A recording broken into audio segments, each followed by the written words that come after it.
Hi, I'm Emily Jackson with another edition of Week in Review. Two women seated in beach chairs while watching Grand Lake's annual Buffalo Barbecue Parade unexpectedly encountered an out-of-control horse several minutes after the parade began.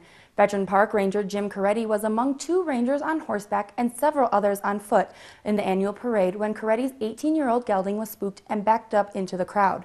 Both women sustained minor injuries and one was transported by ambulance to Granby Medical Center. Both the horse and Coretti had ridden in many parades, and park officials are investigating the incident. The Colorado River carves through a rolling green landscape at the west end of Granby, and the new landowners, CNL Lifestyle Properties of Orlando, Florida, recently unveiled a new plan for the foreclosed property. Granby Town Manager Wally Barrett and town officials toured the abandoned property last week, and spokesperson for the developer Brent Pearson said, "We envision smaller homes and a modest development at this site. We are starting with an RV park until the economy stabilizes." The storm that wreaked havoc on roofs, trees, and outdoor furniture in the Granby area on June 30th was also a threat to young osprey. The U.S. Forest Service Sulphur Ranger District, which keeps close tabs on osprey nesting in the area, has reported that at least 4 nests were lost in the storm on the eastern shore of Lake Granby. All the nests were active with eggs and chicks, according to Brock McCormick, wildlife biologist for the park. Granby accounts for the highest elevation in breeding osprey and the largest population of the species in the state, with about 50 nests.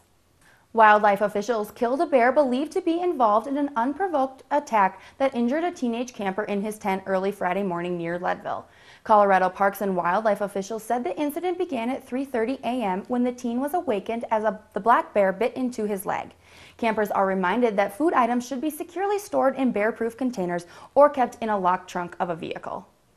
Thomas Conaway, 60, of Fraser, died in a motorcycle accident east of Granby near the Linky Ranch last week when he lost control of his Harley-Davidson and went off the road and hit a driveway embankment. According to Corporal Kyle Newsom, EMS personnel were unable to save his life and he was pronounced dead on the scene.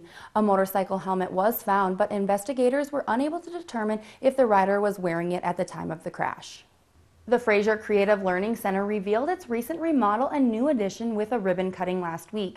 The center was established in 1979 as a private, non-for-profit licensed childcare and preschool program. The director, Johnny Romano, worked with the Sprout Foundation for funding and building design. A special plaque will be unveiled to thank them for their generous support. For more information on what's happening in Grand County, stay tuned to TV 18. I'm Emily Jackson, and I will see you next time on Week in Review.